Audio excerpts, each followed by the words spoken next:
ہمارے جو شیعہ بھائی ہیں ان میں عوام الناس بہت ہی زیادہ جذباتی اس مسئلے پر ہوتی ہے کہ سیدہ فاطمہ الزہرا سلام اللہ علیہ کی جو وفات ہے جس کو وہ شہادت کہتے ہیں، تو اس میں حضرت عمر رضی اللہ عنہ پر جو الزامات لگائے جاتے ہیں اس کی کیا حقیقت ہے؟ نعوذ باللہ من ذالک ثم نعوذ باللہ من ذالک، بالکل جھوٹ ہے یہ۔ ابان بن ابی عیاش کہنے کا تو تابعی ہے لیکن یہ کذاب راوی ہے۔ اب یہ ان کے لیے بھی پھکی ہے شاہ جی جو کہتے ہیں کہ جی سب سے بہتر زمانہ میرا، پھر صحابہ کا، تابعین کا، تبع تابعین، اس کو یزید کو پھر تابعی بنا دیتے ہیں۔ تو تابعی تو ابان بن ابی عیاش بھی ہے، تابعین، ہاں تابعی ہے، ابان بن ابی عیاش تابعی ہے، جی ہاں۔ یہ غالباً 146 ہجری میں فوت ہوا ہے، ٹھیک ہے، یعنی امام حنیفہ رحمہ اللہ کے زمانے کا ہے، وہ بھی تابعی ہیں امام حنیفہ رحمہ اللہ، بعض کے نزدیک تابعی ہیں، بعض کے نزدیک تبع تابعی ہیں۔ بہرحال ہم اس جھگڑے میں نہیں پڑتے۔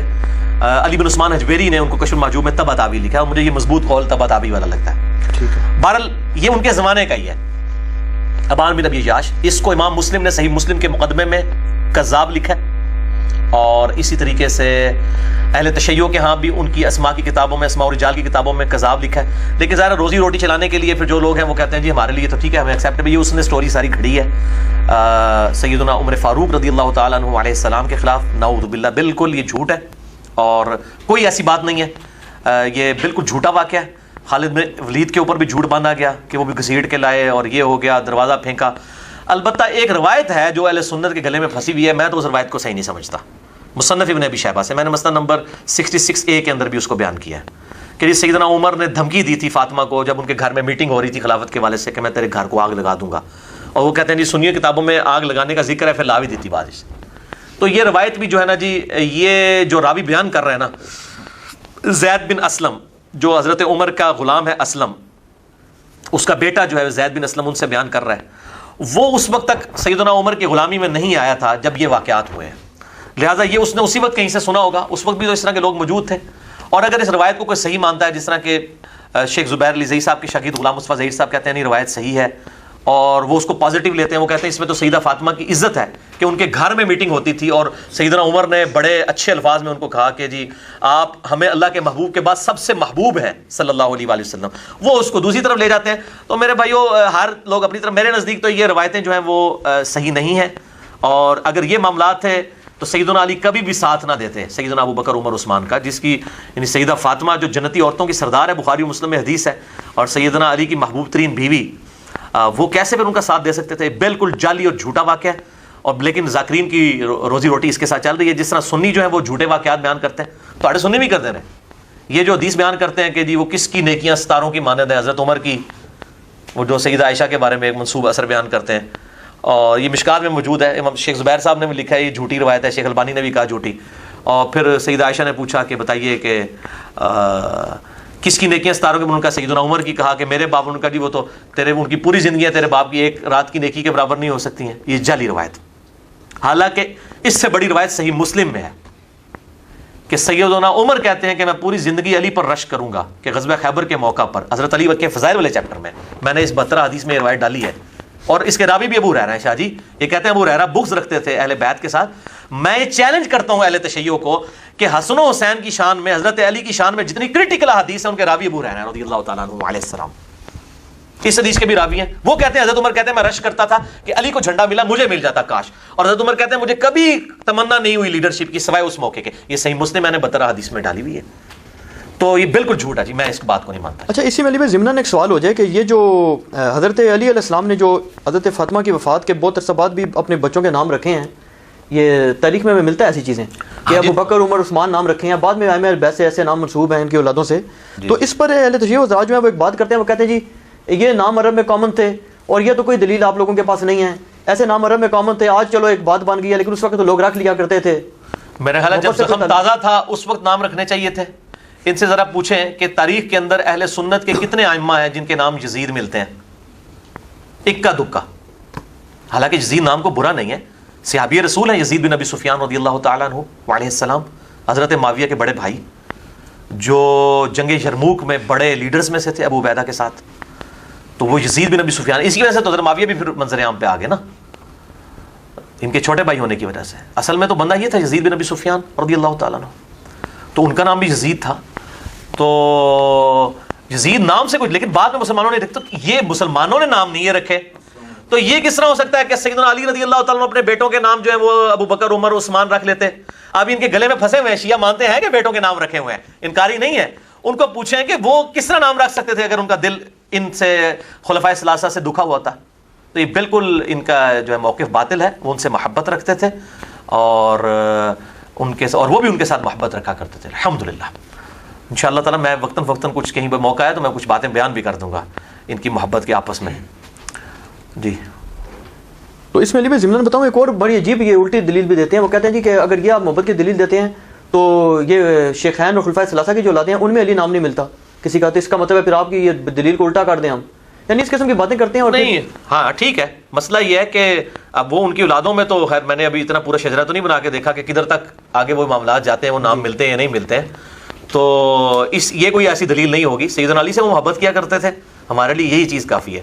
سیدنا عمر نے صحیح بخاری میں جو آتا ہے 3700 نمبر حدیث، اپنے وفات کے زخم میں جب 6 رکنی کمیٹی بنائی ہے تو پہلے نمبر پہ سیدنا علی کا نام لیا، پھر عثمان، ایک طریق میں حضرت عثمان کا نام بھی آتا ہے پہلے، ایک میں حضرت علی کا نام پہلے آتا ہے.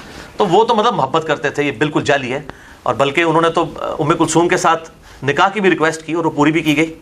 ٹھیک ہے، تو میں تو اس کا قائل ہوں، صحیح بخاری سے ثابت ہے کہ سیدنا عمر کا نکاح ام کلثوم کے ساتھ ہوا ہے. یہ میں نے ضمناً آپ کو بتا دیا، گہرائی جانا چاہیے، بس میں اس کو چھوڑتا ہوں. اچھا، یہ حضرت ابوبکر صدیق رضی اللہ عنہ، حضرت عمر فاروق رضی اللہ عنہ کے ادوار میں حضرت علی رضی اللہ عنہ کا جو ہے رول ایکٹیو نظر آتا ہے؟ بالکل ایکٹیو نظر آتا ہے. سیدنا علی نظر آتے ہیں ایکٹیو، یعنی شروع میں 6 مہینے میں اختلاف تھا نا، اس کے بعد یہ ایکٹیو رول آپ دیکھیں. بلکہ ایک اہل تشیع کے بہت بڑے عالم تھے اور وہ مطلب خلفائے ثلاثہ کی عزت کرتے ہیں، حضرت علی کو فضیلت دیتے ہیں. وہ تفضیلی شیعہ ہیں، جیسے زیدیہ ہیں آپ کے یہ شام کے اندر. تو وہ اہل سنت کے تقریباً قریب ہی ہیں، وہ خلفائے ثلاثہ کو مانتے ہیں، سیدہ عائشہ کا احترام کرتے ہیں اور اصحاب پر لعنت کے قائل نہیں، نعوذ باللہ. وہ صحیح شیعہ ہیں، شیعہ نے علی میں سے، یعنی رافضی نہیں ہے وہ.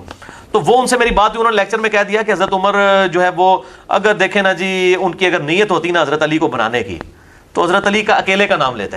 انہوں نے یہ 6 رکنی کمیٹی اس لیے بنائی کہ جی وہ مطلب معاملے کو الجھانا چاہتے تھے. تو آپ دیکھیں نعوذ باللہ من ذالک. تو میں نے ان کو بعد میں پکڑ لیا. اب میں نام نہیں لیتا، آپ کو پتہ ہے جن کا کل فون آیا تھا، انہی کی بات کر رہا ہوں میں. اچھا، میں نے ان کو جناب تقریر کے بعد محرم میں پکڑ لیا. میں نے کہا جی یہ آپ کی بات بالکل باطل ہے. میں نے کہا مجھے یہ بتائیے، ہماری اہل سنت کی تاریخ میں ملتا ہے کہ سیدنا عمر جب جنگ یرموک میں فتح ہوئی، جنگ قادسیہ میں ہوئی، تو پھر سیدنا عمر نے باقاعدہ انٹرنیشنل وزٹس کی ہیں. شام بھی گئے ہیں بیت المقدس کی چابیاں لینے کے لیے، ایران میں بھی سیدنا عمر خود گئے ہیں، اور کوئی فوج نہیں ساتھ لے کے گئے، چند لوگ تھے جو آپ کے ساتھ تھے، آپ کے ساتھی. ان کا اللہ پہ یقین تھا کہ اللہ زندگی موت کی حفاظت کرنے والا ہے. تو میں نے کہا بتائیے کہ وہ اپنی جگہ خلیفہ کس کو چھوڑ کے گئے تھے پیچھے؟ کہتے ہیں جی حضرت علی کو. میں نے کہا ہمارے یہاں بھی ملتا ہے سیدنا علی کو خلیفہ چھوڑ کے گئے تھے. اور وہ کیوں چھوڑ کے گئے تھے؟ کیونکہ بخاری اور مسلم کی متفق علیہ حدیث ہے کہ جب غزوہ تبوک پہ نبی صلی اللہ علیہ وسلم جانے لگے تھے نا، تو پہلی دفعہ ہوا تھا کہ حضرت علی اس جنگ میں شریک نہیں ہوئے. حضرت علی کو آپ صلی اللہ علیہ وآلہ وسلم اپنی جگہ مدینے میں خلیفہ چھوڑ کے گئے تھے. ٹھیک ہے، اور پھر اس موقع پہ آپ نے فرمایا تھا، بخاری اور مسلم کی متفق علیہ حدیث ہے، اور بخاری نے حضرت علی کے فضائل پہ پہلی حدیث یہی لی ہے، اور مسلم نے بھی. کیا علی، حضرت علی رو پڑے کہ مجھے بھی ساتھ لے گیا. ان کا علی تو اس بات پہ خوش نہیں کہ تیری میرے ساتھ وہی نسبت ہے جو ہارون کی موسیٰ کے ساتھ، مگر میرے بعد کوئی نبی نہیں. یعنی موسیٰ بھی جب کوہ طور پہ گئے تھے تو حضرت ہارون کو چھوڑ کے گئے تھے، تو میں تجھے چھوڑ کے جا رہا ہوں. تو اس کو رافضی اپنی طرف لے جاتے ہیں. وہ کہتے ہیں جی اس سے ثابت ہوا کہ خلیفہ ہیں وہ، حالانکہ حضرت ہارون جو ہے حضرت موسیٰ کی زندگی میں فوت ہوئے ہیں. حضرت ہارون کا خلیفہ موسیٰ، حضرت موسیٰ کے خلیفہ ہارون نہیں بنے بلکہ جوشوا بنے، یوشع ابن نون. اور دوسرے ناسبی جو ہے نعوذ باللہ، شاہ جی آپ کو پتہ ہے وہ اس کے دوسرا مطلب نکالتے ہیں، اتنے خبیث ہیں یہ. وہ کہتے ہیں جی اس سے پتہ چلا کہ جیسے حضرت موسیٰ چلے گئے اور ہارون کو چھوڑ کے گئے تو پیچھے امت میں اختلاف پیدا ہو گیا، تو علی کی وجہ سے پیچھے اختلاف پیدا ہو جائے گا. دیکھیں ایسی جناب ایسی طریقے سے نا وہ پوائنٹ نکالتے ہیں. پھر ٹھیک ہے، میں کہتا ہوں پھر اگر سنیوں کے رافضیوں، سنیوں میں گھسے ہوئے ناسبیوں نے یہ حرکتیں کرنی ہے، پھر شیعہ کے گھسے ہوئے رافضی بھی اس طرح کی حرکتیں کرتے ہیں، پھر دونوں جسٹیفائی ہیں نا. ظاہر ہے دونوں نے گمراہی کمانی ہے نا. وہ تو حدیث پوری ہونی ہے نا جو موقوفاً روایت ہے، سیدنا علی کا اپنا قول ہے. اور جب غیبی خبر ہو اور موقوفاً ہو کسی صحابی سے، وہ نبی کے بتانے پہ محمول ہوتی ہے، صحیح سند کے ساتھ ہے. فضائل صحابہ کتاب احمد بن حنبل. یہ اب چل ضمن آ گیا، میں اس کتاب کا بھی تعارف کروا دوں. یہ پہلی دفعہ یہ کتاب الحمدللہ ہمارے جہلم شہر سے چھپی ہے. امام احمد بن حنبل رحمہ اللہ کی کتاب فضائل صحابہ، دنیا میں فضائل صحابہ کے اوپر سب سے بڑی یہ کتاب ہے. 1903 احادیث ہیں انٹرنیشنل نمبر کے مطابق. اور یہ تحکیم ایک عرب اسکالر کی تحکیم کے ساتھ چھپی ہوئی ہے، شیخ وسیع اللہ بن محمد عباس کی تحکیم کے ساتھ، اردو ترجمے کے ساتھ شائع ہو چکی ہے. اس میں وہ صحیح سند کے ساتھ دو موقوفاً روایتیں ہیں کہ سیدنا علی رضی اللہ تعالیٰ عنہ علیہ السلام کہتے ہیں کہ میری وجہ سے دو گروہ گمراہ ہوں گے، اور دوسری روایت ہے کہ میری وجہ سے دو گروہ دوزخ میں چلے جائیں گے، نعوذ باللہ، ایک میری محبت میں غلوب کر کے، ایک میری دشمنی میں، یعنی رافضی اور ناصبی۔ اب رافضی جو ہے وہ اہل تشیع میں گھسے ہوئے ہیں، اور بعض اللہ اس وقت تو تقریباً اکثریت کی حالت ہو چکی ہے، اور ناصبی جو ہے وہ اہل سنت میں گھسے ہوئے ہیں، ان میں بھی زیادہ تر اہل حدیث اور دیوبند کے اندر ہیں، اب کچھ دانے جو ہیں وہ بریلویوں کے اندر بھی آنا شروع ہو گئے ہیں۔ تو یہ دونوں طرف ایکسٹریم رویے موجود ہیں، تو یہ انہی کی وجہ سے یہ سارے معاملات جو ہیں وہ بگڑ رہے ہیں۔ تو وہ اس حدیث کو اس طرف لے جاتے ہیں کہ جی افتراق امت میں آ گیا، وہ حضرت موسیٰ علیہ السلام اور ہارون علیہ السلام والا معاملہ۔ تو میں وہ حدیث بیان کی کہ اب وہ حدیث تھی کہ مجھے، یعنی سیدنا عمر فاروق رضی اللہ تعالیٰ عنہ اس حدیث کی بنیاد پہ جب رومن امپائر فتح ہوئی یا پرشین امپائر فتح ہوئی، تو وہ اس لیے حضرت علی کو خلیفہ بنا کے کہ تبوک والی سنت ہے، اگر پھر میں نے ان کو کہا اگر اس دوران سیدنا عمر شہید ہو جاتے تو آٹومیٹکلی حضرت علی خلیفہ ہوتے، تو بدنیتی کہاں سے تھی؟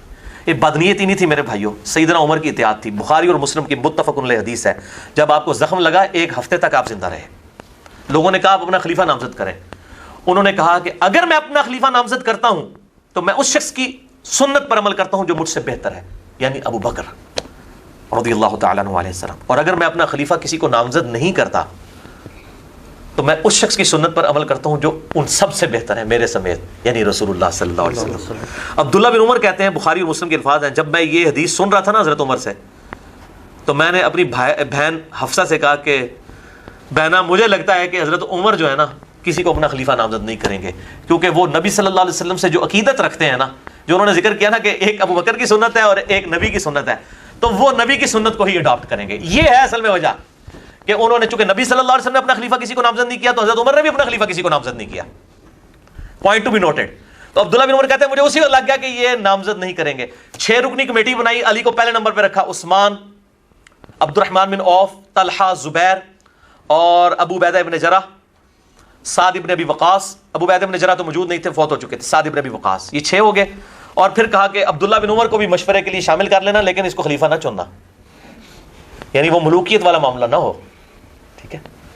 تو ظاہر نبی صلی اللہ علیہ وسلم بھی کوئی بادشاہ تو نہیں تھے نا، آپ اللہ کے پیغمبر تھے، اگر بادشاہ ہوتے تو حضرت علی کو خلیفہ بنا کے جاتے، آپ یہ کام نہیں کر سکتے تھے، کبھی بھی نہیں کر سکتے تھے، میں نے مسئلہ 55B میں بتایا۔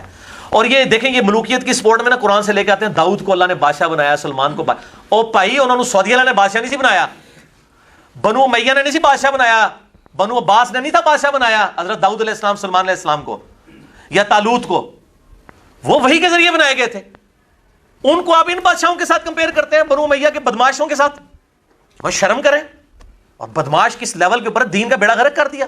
مروان بن حکم کے بارے میں صحیح مسلم میں 170 نمبر 179 نمبر حدیث پڑھ کے دیکھ لیں، اس کو ابو سعید خدری نے کہا کہ نبی صلی اللہ علیہ وسلم جو ہے وہ عید کا خطبہ جو ہے وہ نماز کے بعد دیا کرتے تھے، اس نے پہلے شروع کروا دیا، کیونکہ لعنت جو کرتے تھے سیدنا علی کے اوپر، لوگ ان کی تقریر نہیں سنتے تھے، وہ پہلے سناتے تھے، جس طرح آج بھی مولوی پہلے زبردستی تقریر سناتے ہیں۔ تو اس نے کہا ابو سعید وہ طریقے متروک ہو چکے ہیں، نہیں، نبی کے طریقے کو اس نے کہہ دیا ترک کر دیے گئے۔ اب اس کو صحابی بتا رہا ہے جو نبی کے طریقے کو جاننے والا ہے، اس طریقے سے توہین کرنا، تو میں تو سمجھتا ہوں یہ نواقض اسلام میں آتی ہے چیز، سیدھی سیدھی توہین ہے یہ نبی صلی اللہ علیہ وسلم کی۔ میں نے 72 حدیثوں میں بھی حدیث ڈالی ہے۔ تو یہ جو مروان بن حکم ہے، اس کو کوئی اللہ تعالیٰ نے نہیں بنایا تھا، پھر کہتے ہیں جی اللہ کی مرضی ہوئی ہے تو یہ اوپر ہے، تو بھائی فرعون جو ہے وہ بھی اللہ کی مرضی سے آیا۔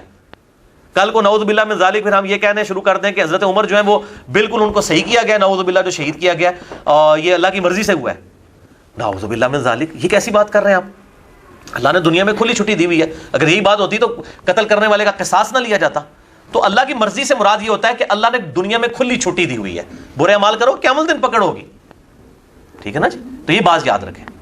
تو یہ والا معاملہ جو ہے میرا اس حوالے سے یہ موقف ہے جو میں نے آپ کو بتا دیا کہ ایکٹیو پارٹ رہے ہیں، اور بعد میں وہ 6 رکنی کمیٹی میں بھی تھے، اور اس میں اینڈ میں بھی آپ دیکھیں سب دستبردار ہو گئے، آخر میں سیدنا علی اور عثمان رہ گئے، اور سب سے پہلے بخاری میں آتا ہے عثمان کی بیعت علی نے کی ہے، اور اس کے بعد ظاہر حضرت علی کا حق تھا۔ اچھا میں آپ کو ایک نیک نیتی کی بات بتاؤں، حضرت عثمان کے اوپر بعض لوگ تان کرتے ہیں، ہمیں بھی کئی معاملات میں ان سے اختلاف رائے ہے، لیکن ہم تان نہیں نعوذ باللہ کرتے، خلیفہ راشد ہیں تو ظاہر ہے پھر ساری معاملہ۔